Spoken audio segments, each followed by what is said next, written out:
Южен възел в Козирог, 10-тият поред в Зодиака или най-високата точка в хороскопа Медиум цели.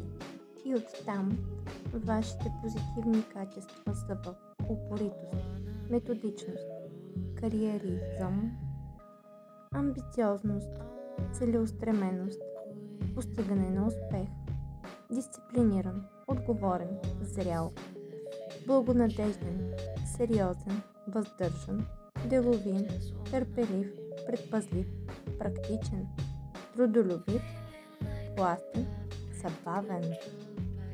А в негативните ви, вярвайте ми, можете да бъдете или изумително изобретателни, песимистичен, скептицизъм, инат, консерватизъм, циничен, страхлив, алчен, готов да прегази всички и всеки с цел да стигне пръв до целта.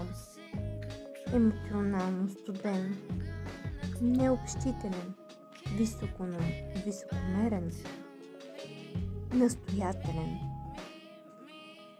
А оттам всичко това не води до нищо позитивно, както сами знаете. Професиите ви до 37-та година биха били перфектни като политик, директор, продуцент, архитект, строител, археолог, геолог, историк, часовникар, учител, ортопед, държавен служител, финансов съветник, брокер на ценни книжа.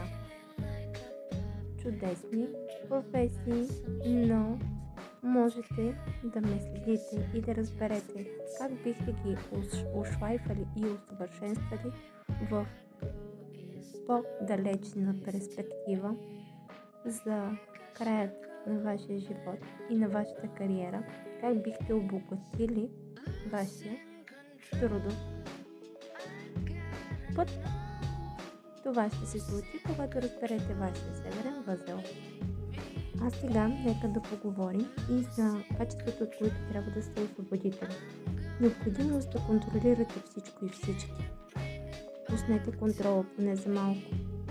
Много е трудно специално за вас, но е необходимо за всички около вас. Втори път да поемете отговорност, без да разбирате добре ситуацията. Когато имате не цялата информация, съответно и отговорността ви няма да бъде качествено обособена.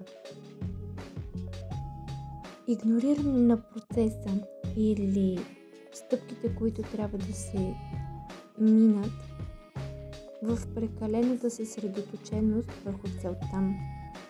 До такава степен да загубите общото за сметка на крайната цел.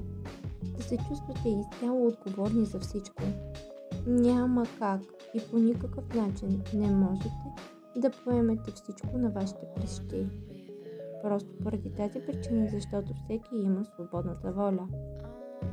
Да криете чувствата и страховете си в интимните взаимоотношения. Колкото по-надълбоко скривате и потаявате вашите нужди, толкова по-големи травми и блокажи остават във вас, а съответно и може да се проявят под формата на болести. Говорете и освободете всичко, от което не ви е нужно.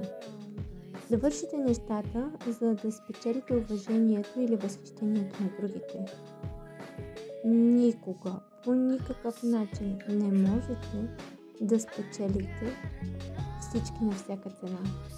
Поради тази причина, защото всеки има различен мироглед и всеки по един или друг начин ще ви посочи с пръст. Загриженост за чувствата на другите и пренебрегване на вашите собствени.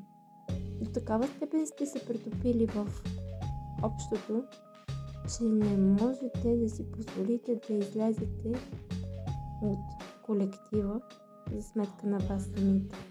Време ви е вече да вършите онова, което е приемливо според обществото, а не да бъдете изцяло искрени с действията си. Когато и само отговаряте на външните изисквания, вие няма как да знаете и да разберете какви мечти имате и как бихте могли да ги постигнете.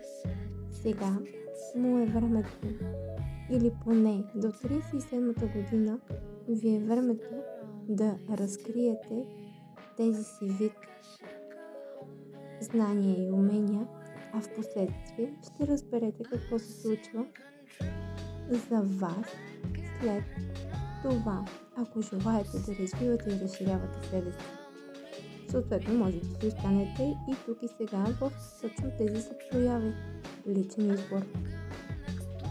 Да смятате, че нещата трябва да бъдат трудни, за да бъдат важни.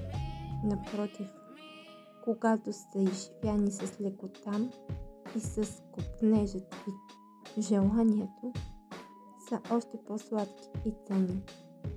Но продължаваме с вас и ще ви разкажа кой е вашия северен възел и как може да продължите напред.